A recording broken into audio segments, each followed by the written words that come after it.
In this video, I will be showing you how to create a calendar in Canva. Let's get started. I'll start by opening the Apps section in the left-hand sidebar and searching for Calendar Builder. I select the app from the list and wait for the settings to load. Now I'll choose the month and year I want to create. I'm going to customize the look by selecting a background color for the header. A nice light purple looks great. For the text color, I'll go with something darker to ensure it's readable. After a quick adjustment to the shade, I click Add Calendar. I'll grab the corner handles and drag them out to resize the calendar so it fills up the canvas.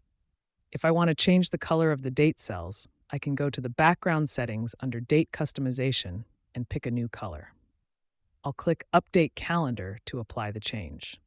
To make a calendar for a different month, I just select it from the drop-down and hit Update again. That's it. You've now created a custom calendar in just a few clicks.